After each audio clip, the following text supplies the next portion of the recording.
Says live, 7, 8 seconds in. Sounds good. I know I'm early, but I figured if I don't get on here, then I do this, oh, we gotta rush. And then when it's time, everybody's waiting. And then that's rude to the people who get on time. So if there's anyone that comes on early, I can have a little pre-chat with you. Otherwise, I'm just gonna sit here. What in the world?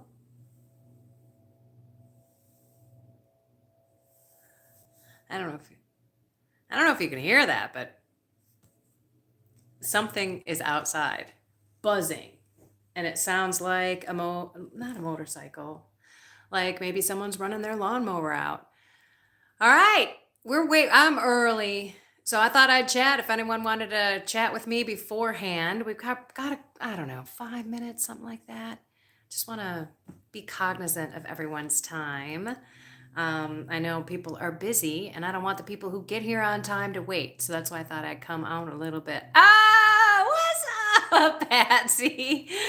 Oh my gosh, I read earlier today that you weren't going to be on. Oh my gosh, how fun. Exciting stuff. Good to see you. I'm glad everything is getting a little bit healthier in your family. I hope you guys all feel better. Saw your little post today, which was so cute. I don't know, girl. You just got it going on. Love it. I made it. I hear you. I hear you. Hi, Chris. Oh, how funny. I have a Christmas party. That is so cute. And you jumped on anyway. Well, thank you for jumping on. And I'll catch you, I guess, in comments on the live after it's live, after it's not live anymore. Have fun. Those things are great. And too bad I didn't come earlier where I could have given you some tips for those people who, maybe drink too much or who are a little ornery or who have a different political view than you do. Those are some of the things that we'll be talking about. So too little too late for you. Sorry about that. But have fun. Have fun. Okay. I'm going to give okay, we got a couple more minutes because I'm early. So talk amongst yourselves, go grab a cup of coffee, a little tea. You know what I'm doing today? Water with lemon and this liquid electrolyte thing that says no more cramps. No more cramps. How many of you out there have cramps in the middle of the night where you're just like, oh my gosh, somebody help me, where you have to get up and like step on your foot? I had those, and I don't usually get cramps that bad, but I do get cramps. And I have the running leg. I'm going to take those off for a moment. The running leg syndrome too. Some people call it restless leg syndrome. Well, that's typically a shortage of electrolytes and also dehydration. And I guarantee you, I am BAD about drinking water. I do not drink enough water. I could drink coffee all day. I could drink anything else, but water I need to get more of in my life. And it's 2:30 in the afternoon here in the Chicagoland area. I'm in the burbs. And I got to tell you, I was going to come with coffee, but then I thought, man, if I have 1 cup, I'm probably going to have 2. Because if you can make 1, I don't have one of those Keurig things. By the way, you're going to kill me for saying this. You're going to absolutely kill me for saying this. But if you have one of those Keurigs, which is those little pods that you can single serve yourself coffee, you are ingesting a whole lot of toxins. Don't kill the messenger. Go search it out. Get out of Google when you do the search, by the way. Go into another search engine, and you will find the bare truth, the truth that sometimes we don't want to believe. Okay, what time is it?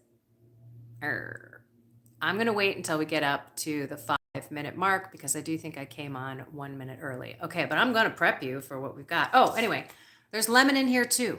So lemon is fabulous for your skin, for just cleansing your body. And I eat a lot of fat, so I like it to kind of like get in there and be like the emulsifier to break down the fat along with my bile salts, my gallbladder, and all that kind of stuff. But this particular batch, I put way too much lemon in it. Ooh, I should have filled this up before we started. Probably won't be having much of that. Okay, sorry, my hair is bothering me. Let me just kind of get it out of the way so that I don't keep moving it with my hands. My mom has called me out on that. You play with your hair too much. So I've learned. All right, we're going ready. We're getting going. All right. This time of the year has been ruined by the culture. There is no doubt, no question. You see Christmas stuff coming out in the October month before Halloween, even. I just don't get it. What is going on? We totally need to focus on Christmas being about Jesus, and we don't start thinking about putting gifts together, and we don't start thinking about decorating, we don't start thinking about our trees and all of the stuff that comes with the season until we're like way into December. Technically,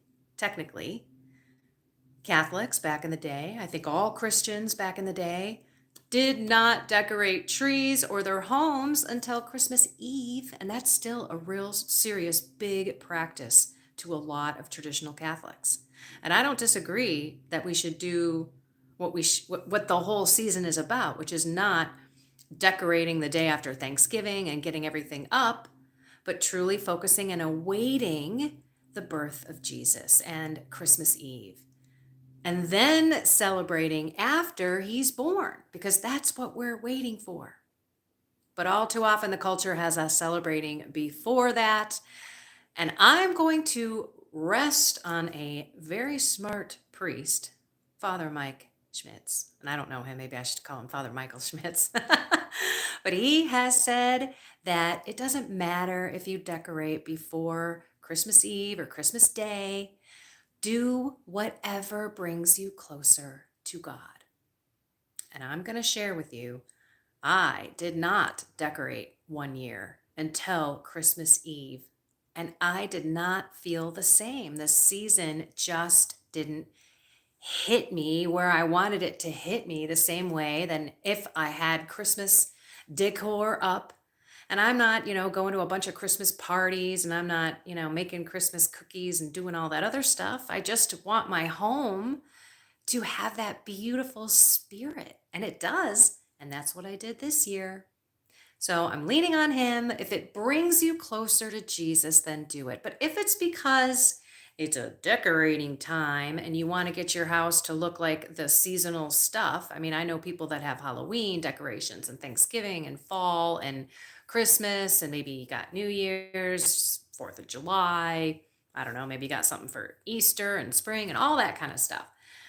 I'm not one of those people, sorry, but I do think that decorations help, but only if you're doing it to decor and make it about God, right? If you're making it Jesus-like, not a bunch of snowmen and reindeers, and I was gonna say Rudolph and reindeer at the same time.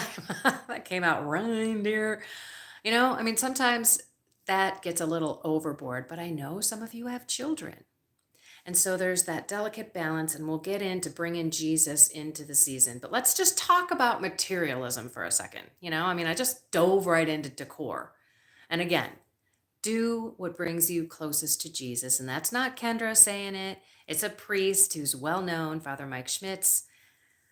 And I know a lot of you traditional Latin folks are just like ready to choke me. And I'm sorry. But this year, for many reasons, and I'm not going to get into now, I have a very, very untraditional type of season going on with some suffering. So I am totally embracing my decorations and owning it and getting closer to Jesus every moment, because this has been quite the ride with him. All right, but back to materialism. Okay. Hello. Have you looked at the economy lately? Are you rolling in the dough? Is your, 401ks or your retirement plans or life working out real good for you? Are you employed? Are you gainfully employed? Or are you underemployed? I don't know, but I'm pretty sure that this economy isn't that good. I look at the groceries that I buy, and I look at the gas that I buy, and I know it's a heck of a lot more than it was. And I am pulling back. So why not take that opportunity to help everyone in your family who is in this gift exchanging thing? Some families go crazy and they buy for each person. My family's gone through every game in the book, right? Uh, Grab your name out of the hat. Everybody buys a gift under 20 bucks. That is horrible, by the way. Who gets a real good gift for 20 bucks? I mean, and then think about with inflation, that's more like buying something at $7.50 anymore. But I digress. So you go back to, or I go back to what we did, sorry. Pull a name out of the hat, under 20 bucks. Don't buy gifts at all was what we did one time. And then one was we bought for the couples. I mean, it was just whatever we did was to make it easier on people at the time. And I just want to say, not even at the time, even if it's not a bad economy, why waste all that money on things that people may or may not want? Because I'm pretty sure that we all got gifts that we were like, what am I going to do with this? I mean, we've all gotten gifts like that. And it's the thought that counts. It's a heartfelt thing, but we've all been there, haven't we? So if you and your family agree, think about how much less stress you have in your life to buy all those gifts. And I don't know about you, but when I was a kid, let's talk about kids, because maybe adults are okay with this, but let's just get all the kids everything that they want. I'm not saying to do that either, but hold on for a second. Because when I was a kid, I don't remember anything I got. I don't. Except for a stereo, because I broke it by doing a cartwheel in my bedroom the day I got it. And it had a record player on the top and this little, plastic cover, boom, came down my heel right on the top of that thing and it just cracked and I threw it into my closet. So yeah, I remember that gift because I broke it on the day that I got it. I mean, maybe you're a little bit different, but I don't remember those things as much as I remember things like our whole family watching a movie together or sitting around and watching my grandma at the time when she was here with my parents and my brothers. I didn't like playing cards. That was their thing, but they would play cards and we would all have a cup of coffee. Maybe that's where my coffee addiction came from. I don't know, but I would have the coffee with a ton of cream and a ton of sugar. It was like a milkshake, but hot. I mean, kind of the way that I made it. And I remember those things. I remember decorating the tree. Those were the times that I look back on. I can remember pulling out the ornaments that I made when I was a kid, and it all just had this connection. We had the Christmas music playing, and we were all involved. That's the kind of stuff that your family remembers. So, going back to the presents, let's think about the kids because we would always say, well, let's get the kids presents. And then the kid would be the only one opening up presents and having it be all about them all of a sudden and all about gifts and material stuff instead of, again, about Jesus Christ, which, I get there are gifts at this time, but you don't have to make it like like the $100 gifts or the put the mask on your eyes kind of gifts or things, just maybe it's something different, something a little bit more intimate, something that's not a video game or something that entertains them and pulls them yet away from reality. I mean, get them something that might be something that is associated with a hobby of theirs or something that they haven't been introduced to. I mean, there are a lot of cool movies that you could have your child watch that are good Christian movies instead of watching those Disney things. Don't even get me started on Disney. I think you could probably find plenty of those on my YouTube channel. Although you might want to check my Rumble channel. It's better. YouTube doesn't let me say as much. Okay, so the kids can also be taken to a place where they can give a gift. Now, I'm not saying that I know where a lot of these places are, but I do know that they can help serve food at food pantries, that where they serve the poor. I know that there are places like hospitals where they hand out gifts and maybe they can volunteer to do that. There could be orphanages that need gifts, or there's a ton of places and organizations that do things like that that your kid might want to be exposed to. Uh-oh, I see a big paragraph. Hang on, not a paragraph, but I totally I totally know what you're about to say when it comes to Disney. I wholeheartedly agree. Oh, thank you. I thought that was more like, hey, here's where you could take your child. But you know what? The more like, so there you go. You have a 10-year-old boy. Like, like think about what would be kind of cool for a 10-year-old to do. Would he, I'm sure it would change him to go help someone, who was in need, or donate maybe a gift of his own, maybe even having him clean out his old toys, and then you take it to Goodwill, or you take it, better yet, take it to a Catholic charity, and have it, re-gifted, if you will, somewhere. I don't know. I just think that if I looked at Christmas differently as a child through my parents, because I only am taught what I'm, wait, let me rephrase that. I only learn what I've been taught. Maybe, and I'm not blaming my parents either, by the way, but I was very materialistic. I was all about the gifts. Santa, Rudolph, even when Santa wasn't there, the last thing I wanted to do was go to Mass. I didn't understand what Mass was all about. We never talked about it as a family. So the reason I'm bringing this up now is because perhaps you, as parents or even as grandparents, you can bring Jesus into the season with your own kids and your grandkids. There are so many amazing tools out there and gifts today. Oh my gosh, I could kill myself for not remembering these guys off the top of my head. It's the O'Neills, and I cannot, it's the Catechism, the Legos. I mean, these books are like this thick. They can knock you out. I mean, they're that big, this thick. But they're awesome picture books, and it shares the catechism. And I think it also shares the Bible. I can't remember if it was the New Testament or the Gospels. And they're creating more and more. And there are now so many productions of movies. There's pure flicks that you can watch. And again, introduce your kids to Jesus through the way that they love to learn, which is looking and seeing, right? Maybe it's even touching and feeling. I don't know if you've ever shown a child the Eucharist and hey, that's Jesus, I mean, I know how I know how at 41 how amazed I was at the fact that that was Jesus. I was 42 now that I think about it. Let me correct myself. But yeah, I mean, I was amazed at that. That was shocking to me. I don't know. I think the more that, like, so for example, my neighbor, 13-year-old girl, went and saw The Sound of Freedom with her parents and came out and said, I want to do something like that when I grow up. I mean, us being exposed to things and having an emotional reaction. If any of you have watched me at any point in time, you know that I talk about the mirror image, mirror neuron, sorry, mirror neurons. We have them.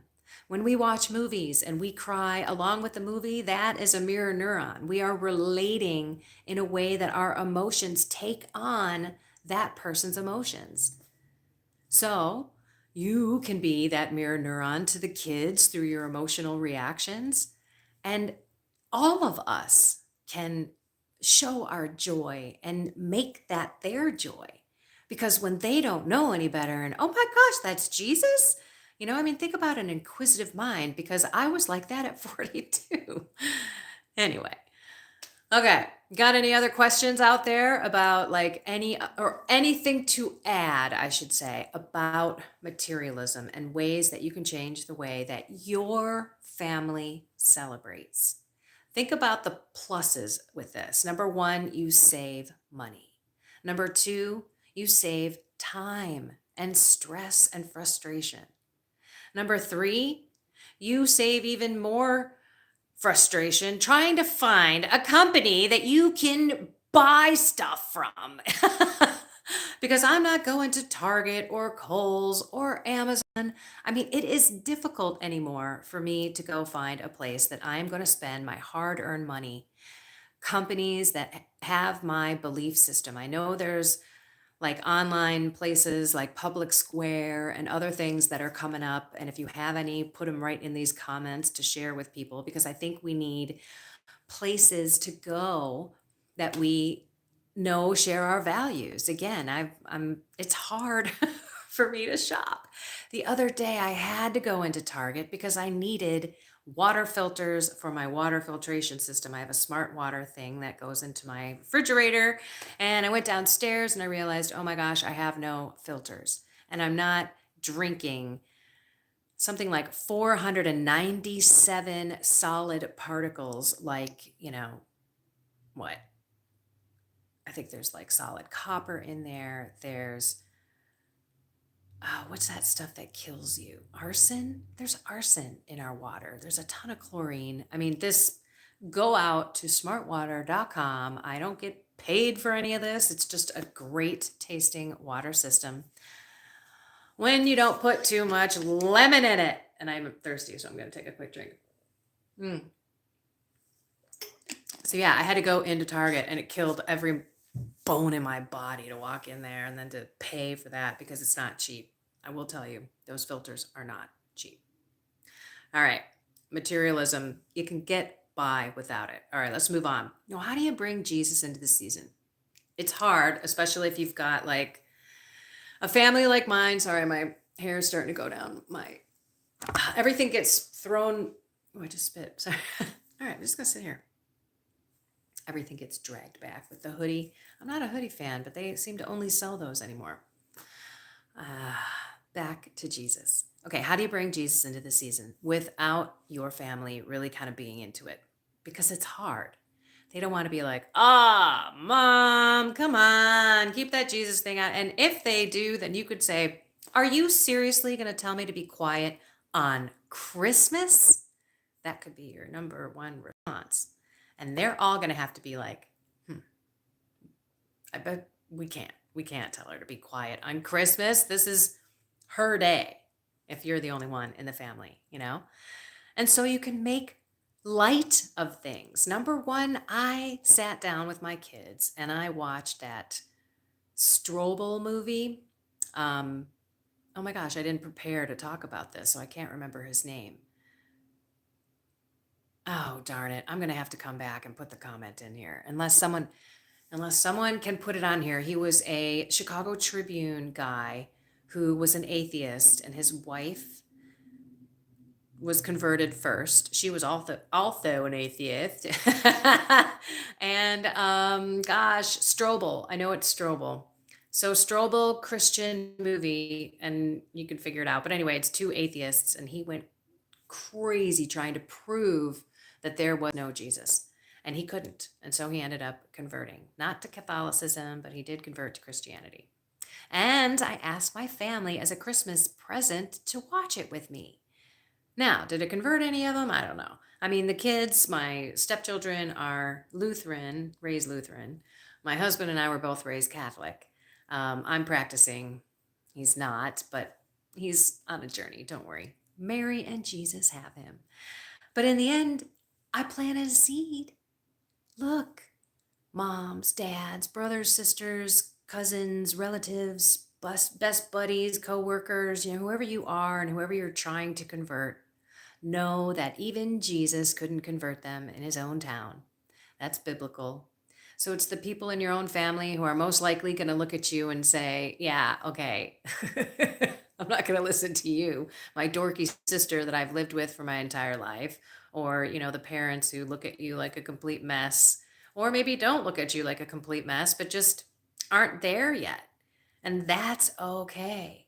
The best way that we can evangelize is by living our life as cleanly, as purely, as lovingly, as patiently, and as kind as we possibly can.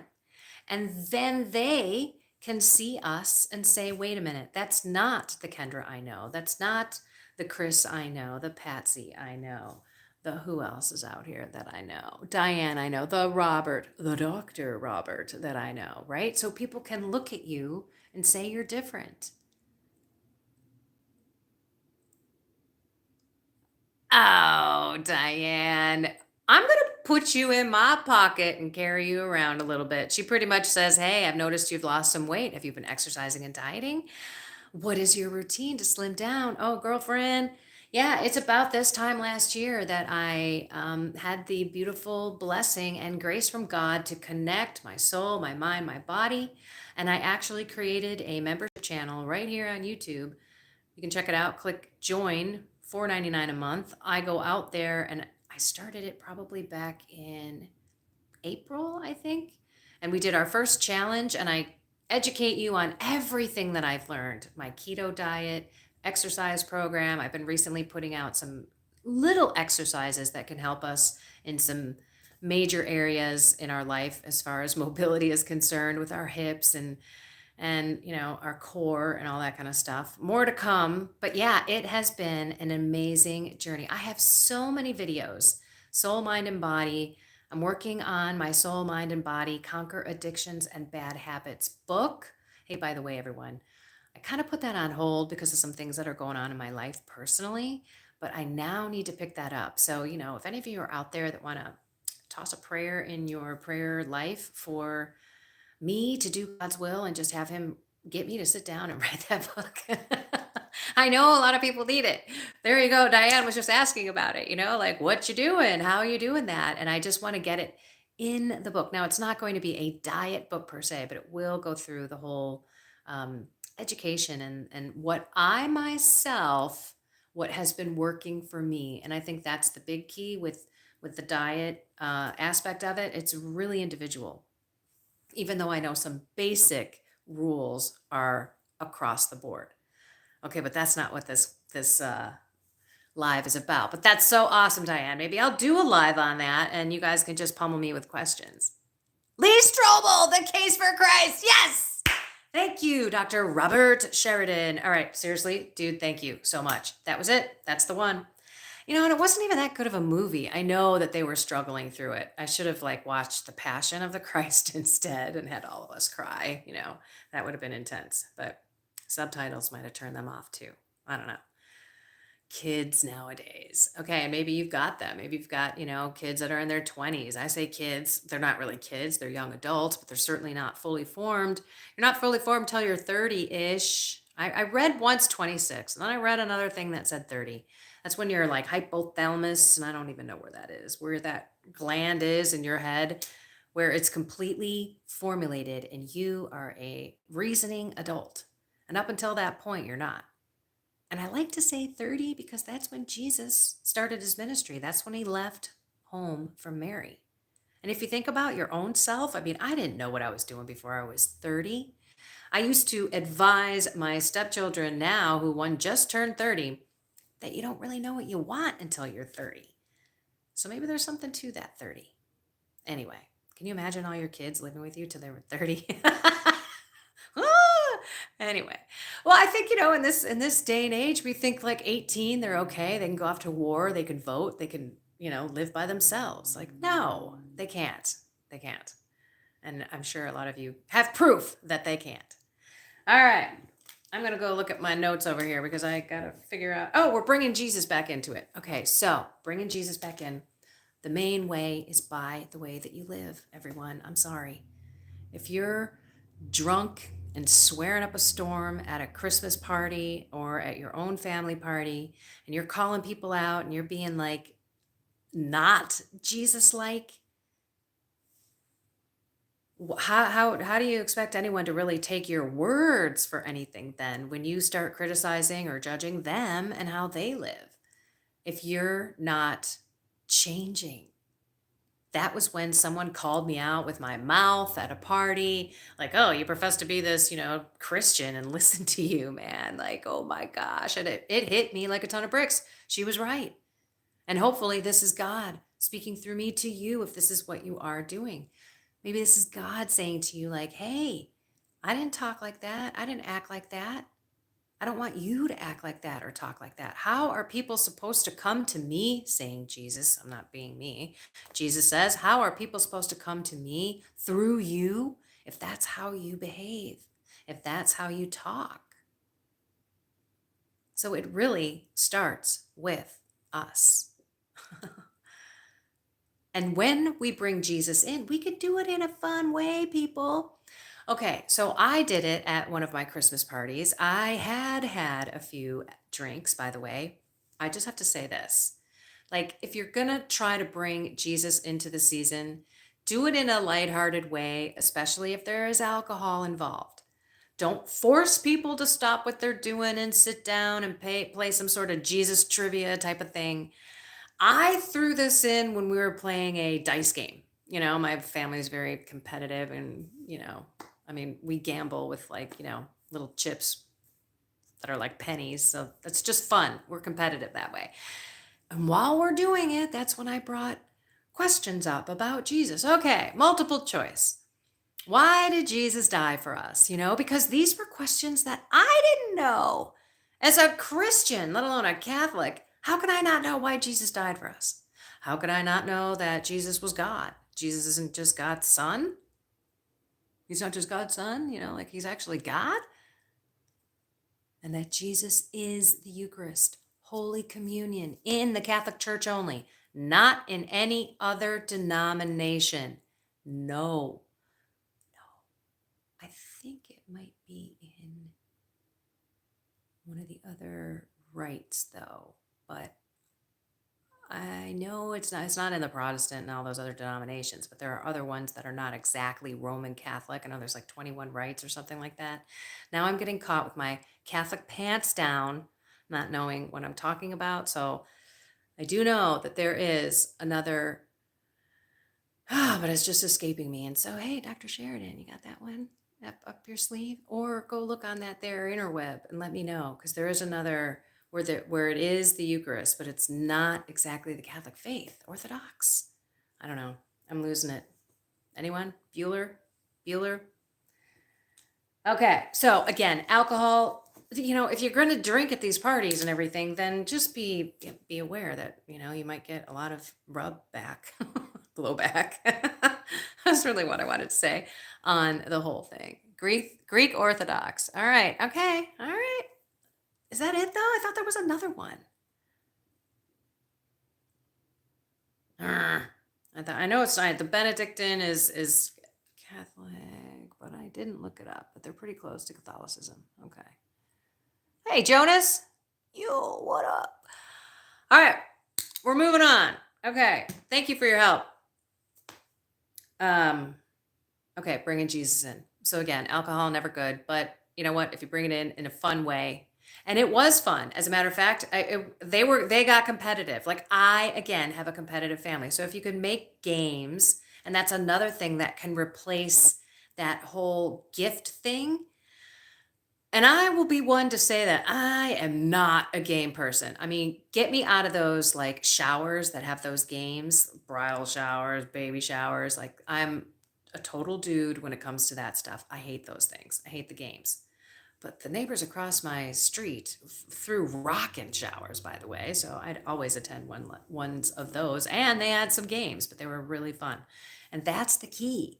You got to have fun games. So my dad's girlfriend had a whole bunch of games for us. And at first we were all like, but then our competitive nature got in there and we started looking for this stupid little pickle ornament all around the house for an hour, but it was fun. And it is a memory that we still talk about. And my son Trevor found it. I mean, at the very last minute when we're all like, okay, show us where it is. We were about ready to give up. And then some word games and, some searching for the, I don't know, find the candy cane in this image or whatever. And I don't know. It was fun. It was a lot of fun. Open your heart to new traditions, but always bring Jesus into it. So I don't know if it's something where, you bring this bad boy out or if this would scare people out of your room. But today I want to share this with you. I was on a text with my brother and my mom, and my mom and I always send each other quick little texts when it's 11:11 on the clock or 111. For me, it's like 222, 333, 444, those types of things. And this morning I sent it to her, but my brother was on the text and he didn't understand what that was all about. So I go 11:11, but 11:11 in Revelation. And I went to go to my book, my Bible, my trusty Bible, and I just went like this, and it opened up right to Revelation 11:11. I took a picture. I was so shocked. right? Does that ever happen to you? Do you ever just open up the Bible? And that's something you can do. Not like it's this, you know, horoscope or anything like that, but open up the Bible. Maybe God wants to tell you something and you just open it up and maybe you have them put the finger down and you read. Let's see. Let's see what I put here. Hang on, I'm really curious now. Hold on, gotta get my glasses. Oh, First Chronicles. Yeah, and sometimes you get wah, wah, wah, like this. The sons of Kenaz were Othniel and Sariah. The sons of Othniel were Heth, Hatheth, and Manathai. Oh my gosh, seriously, Father Mike, how did you do this? How did you read all of this stuff? I mean, you must have had a pause and a rewind button. All right. Anyway, that could be another fun way. But with the kids, there are so many good productions out there, good movies to introduce Jesus and the Eucharist so that even when you go to Mass, they enjoy it more. And that's another thing. When you do go to Mass, talk to everyone about the Eucharist. I was shocked, I don't know if the word shocked, but I was surprised. That's the same thing. A friend of mine, I was telling this person about the fact that I couldn't eat before I went to Mass, that I needed to fast because of the Eucharist. And it didn't occur to me that this person didn't know what I was talking about, even being a fallen away Catholic. And of course, why didn't it occur to me? I wouldn't have known what I was talking about being a fallen away Catholic if I was this person. So I go to Mass and then I come back to this person's house and I say, oh my gosh, you know what? It occurred to me that maybe you didn't know why I was fasting. And they said, well, why were you? And I said, well, da da da. And I went on to explain that it is Jesus in the Eucharist. And that's why we're not supposed to eat. Jesus is supposed to be in a pure place. Hence why Mary was sinless. But I won't go there. Anyway, I didn't even occur. How could it not occur to me? Because I didn't know that. We have to assume people don't know why we're at Mass. And we should be the one to educate them in a very easy way, not like hard catechesis, but just like, yeah, I couldn't believe it. Because what I do is I share the Eucharistic miracle stories. I don't just share the fact that, yes, that's Jesus, and through the liturgy and the Eucharistic prayer and the priest and consecration and transubstantiation and consecration. Blah, blah, blah, blah. I mean, come on. It's like a whole nother language. You got to speak to people where they're at, which is like in English, stupid entertainment land, right? I mean, whatever is on the culture is how we got to speak.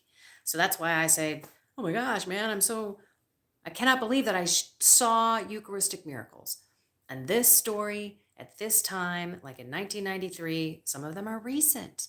You don't have to go back thousands of years where they're like, well, that was back then. Oh, wait a minute, back then? Now it doesn't matter. He's given us signs throughout the years about him being in the Eucharist, him being the Eucharist. Anyway, maybe that's something that you bring. You bring a story that's a miracle. Maybe you bring a Bible story. I never knew any of the stories, with the exception, I guess, of Adam and Eve. I didn't know that Joseph and Mary ran out. I didn't know Herod killed all the little firstborn babies. I mean, I didn't know any of this stuff. It's the best soap opera ever, that Bible. Like, why we're not diving into it and then learning in our day and age today. That's why the Bible's so awesome. It really does talk to you. And so I don't know, maybe that's something. I mean, of course, if they get a bad one where they, like I just did, that kind of doesn't do much for you, bummer, but that might be fun just to put your finger out there. Okay, let's talk about relationships. And if you have any other ways to bring Jesus in, by all means, put a comment down if I'm missing anything, because I'm definitely sure I am. And you can also have, you could bring props, like frankincense and myrrh. I remember doing that. That was anyway, I don't think I ended up, I'm sorry, I'm not finishing anything that I'm saying here because I'm bing, bing, bing, bing, bing. And I'm realizing that I never told you what I did while we were playing this dice game. I just threw out there questions. I know I said, do you know why Jesus died for us? But I also threw out questions like, so what did they bring the three wise men when they saw Jesus? And these were just things coming off the top of my head. Think about how cool it would be if you actually like drew out, like wrote out cards and had them there, and you could just, pick them, and they don't have to be, cards. You could just have them on a piece of paper, but I think that'd be really cool so that you don't have to think about them at the time. And then you're teaching a little bit. But again, the biggest teacher is you and your self-control and your love, right? And you got to read the room, feel the Holy Spirit. Don't go pushing yourself just because you're like, yeah, Kendra, yeah, I'm with you, Kendra, I'm going to do it. And then, you just totally ruin the whole day because you forced it on people where they were like totally not accepting it. So read people, read their non-verbal cues the most. All right. So what about those people that you're going to meet at your spouse's party, at your party? You're going to go to a friend's neighborhood party. Maybe you've got a coworker's party. You're already going to your party or your spouse's party, your own party, your own family's party. And you got Uncle Joe coming. And Uncle Joe and you always get into something. And maybe there's always alcohol involved. So right there, I always have on my first list is what is impacting your thinking and your rationality and your reasoning, all right here in your temporal lobe. And alcohol is a neurotoxin. Pot is a neurotoxin. It's going to change how you think. It's going to change how you reason. If you watched my most recent video with, hey, I stopped drinking alcohol for Advent, you're going to notice that I've reflected and I'm like, wow, I think differently. And oh, by the way, my next one's going to be, I'm going to share with you some things that I'm noticing about other people when I'm not drinking, including my spouse, that they think differently too. It's interesting, So when alcohol is involved, you're not going to be making the right rational decisions. They are not going to be either. So maybe that's not a time to have a political discussion. Maybe that's not a time to debate Protestantism and Catholicism. Maybe that is not a time to talk about Trump versus Biden, or I don't know. Conspiracy theories versus none, the vaccine or not. I mean, maybe it's just not the time. And I'm not saying that you bow away or, hey, it's the only time I get to get at Joe, Uncle Joe, or whoever. So I got to take my shots while I can and try to convince him instead. Wait, I'm going to bring you one more person, or that addictive person that comes over and they're totally on something and they become the disruptor in the party and they start pointing fingers and getting yelly and screamy and chirpy at everybody. And you're just like, okay, what is going on? You couldn't have those too in your family. So what do we do? Let's just work on loving. Jesus wasn't always accepting of everyone, and he stood up when needed to stand up for the right thing. And I'm not saying that you don't do that. I don't know what's going to come up in your situation.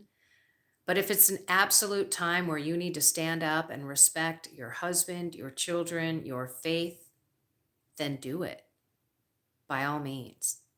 But if it's just a bunch of blah, blah, blah and drunkenness that he or she probably isn't going to remember anyway, and everybody else might remember what went down and you played into it, just let it go. Love that person. How do you do that? Well, you know what? That person's broken. You're not perfect. I'm not perfect. God is certainly working on us. And if we look back on ourselves, if we've gone through this journey, we've had some transformation. We've had some changes in our lives. And praise God that we've experienced those. Yes, that's awesome. Thank you. Bring more. But we have to remember how we were back then too. And maybe we didn't suffer with what this person is suffering with, but we were broken and selfish and godless at one point in time, possibly too. I know there are some of you who may not be in that boat and you've always had God on the journey, but I myself, 42 years old, I've got that long of stuff that I could go back and say, I wasn't that good of a person in this situation to that person, or oh my gosh, I can't even imagine some of the things that I said while drunk, which was most of my life being drunk. You know what I mean? So, anyway, alcohol, bad. Don't engage in that type of an argument with someone who's beyond reason, including yourself. Stand up, though, for things when you're getting attacked, but love them. Remember that they are a child of God. They are broken, and just hug them. You can't fight with love. You cannot fight with love. It's hard. You can, I mean, you can, I guess you can. But if you're coming at me and you're yelling at me and you're angry at me and maybe I've done nothing wrong, or you're coming at me and I'm not getting defensive, I'm just kind of like, honey, I love you. I love you. I'm really sorry. I love you. What are you going to say after that? Well, don't say that, like, I want to be mad at you. I want to, but I mean, try it. That's probably not the best example. That's really not the best example. But when I think about, when I don't want to fight, maybe I am the one that is starting the argument. Maybe I'm the one that's getting a little miffy. And so I decide I'm just going to clam up and be quiet and go pout in another room, while he's in the other room. Well, I can turn around and just go right back in there and love him too. Just be like, you know what? I'm so sorry. Totally being selfish. I love you. And even if he's upset and he's got a point to the whole thing, he's going to say, I love you too. And we're not going to continue on with that. First of all, because he hates conflict, which a lot of people do. I mean, I don't like it, but I'll get into it if I have to. It's what being an executive in corporate America taught me. But if you do it with love and you do it with respect, you can get through anything. I mean, love your way through it. Love your way through it. And that means love them. And do not engage if you can help it, because that isn't the right time. And sometimes you might want to get in it. Maybe you're like, but that's also not the right time, because you don't want to be a right fighter. If you want to engage, do it this way then. Listen. You guys all remember that little, I have like a picture with two, wow, look at that brightness come. Ooh, oh my gosh, my face looks so much less puffy. Look at how different my eyes, wait, hang on. There, look how much less, well, maybe they still look, I feel very baggy. Look how less puffy they are when it gets brighter. Okay, sorry. Anyway, I don't even know what I was saying. What was I saying? Someone help me. What was I saying? Right fighting. You don't want to right fight. Ears. Okay, so your ears, when you pull them together, they make a heart. The word ear is in the word heart. So we should really listen. If that's how you want to engage, just ask a lot of questions. Just try to understand their side of the house, okay? And then maybe later, you could take those points and do some research, and then you meet them when they're sober and you talk to them about those points from your perspective. I mean, sometimes doing it in the middle of a party is just not conducive to everyone. You know what I mean? You got to think about the other people who don't want to talk about politics. That happened at one of our parties. We almost started getting into it, and then I said, nope, we are not doing that today. And I just shut it down. And that's another way. But maybe it has nothing to do with differences, and it's just the person. And they're just one who pushes every button that you have. Same thing. Love them, love them, love them. Give it to God. What an opportunity to sit there and think about how much meritorious sacrifices you could do. Like, Lord, oh my gosh, if they'd say that one more thing, I'm going to die. No, I love them. I love them, Lord. They are my brother and sister. They are here because you created them. Like, I mean, come on. We could bring so much and unite it to Jesus on the cross for our petitions. Maybe we're struggling with something. Maybe we want to pray for them. That's another thing that we need to do for those people. We need to pray. Sorry, I'm switching. Let me go back. So we need to pray for them, but wait. I had two awesome thoughts. We need to pray for them.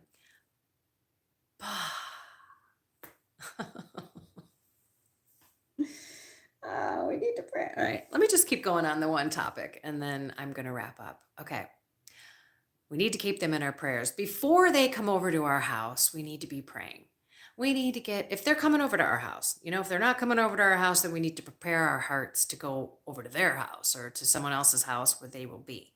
So I say, prepare your home, right? Don't be silly. Get the holy water out, get the holy oil out, get your holy salt out. Pray perimeter prayers, pray the rosary, right? Bless your food while you're cooking it, and just continue to bring the Holy Spirit into your day constantly. And then when you're ready to say something in response, pray for the Holy Spirit to make it loving, and then let everything roll off of you and offer it to God, right, as a sacrifice. And then the second thing is pray for them. It's hard to pray for someone, especially when they like push every button and get on your nerves and you don't really like them. But that's okay. You don't have to like them. You have to love them, which means you be patient and kind and pray for them. Because God can do amazing things in their life just like he has in yours. And that's, I think, the thing that we should end this whole live with. You take a look at all the ways that God has changed your life. And you take it to him and say, Lord, thank you so much for all of these blessings. Most importantly, thank you for my faith. I don't know what I would do without my faith, everyone. I know you are the same. I know you are the same. So the more that we can, again, thank God for being in our life, for changing so many things in our life, we can open our hearts to realize that there's so much more that God can do, and so much more that we can do to help God with our lives and also those in our lives, right? So we can make those sacrifices. We can continue to pray. We can increase our discipline and offer up all of those worldly wants and desires to God and unite them to him on the cross and make them meritorious for us and for others in our lives.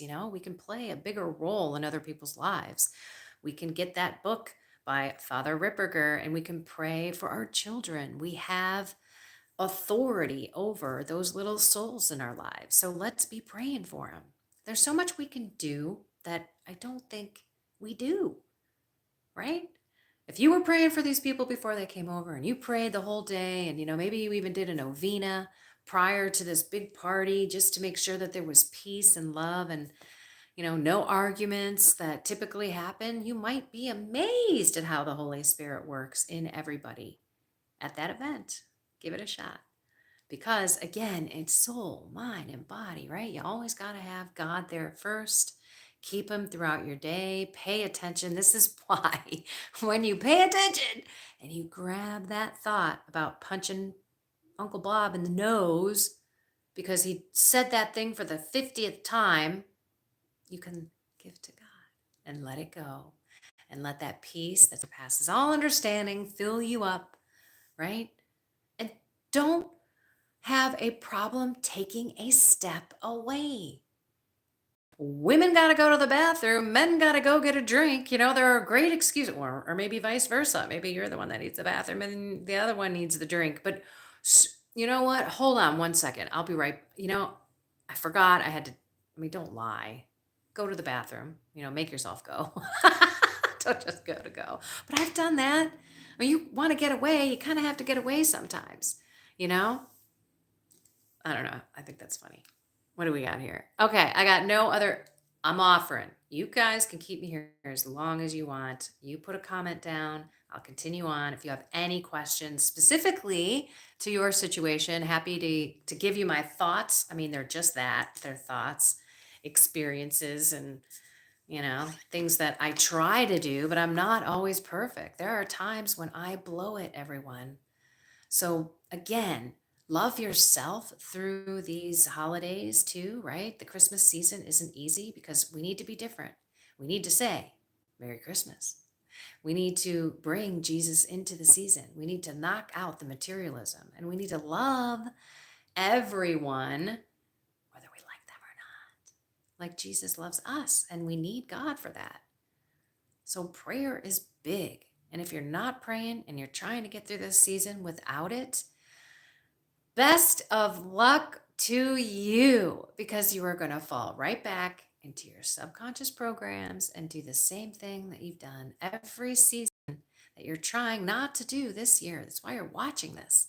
You want to change it up. You want to bring Jesus in. You want to have more confidence and more, I don't know, evangelizing coming out of yourself this year. And remember, the best way to evangelize is to just live your life the most pure way you can and the most loving way you can. All righty, everyone. I love you all. Find something more with God, soul, mind, and body. Thanks for spending the time together today, and have a blessed and inspired day. All right. I'm seriously putting on, oh no, the X, I can see it.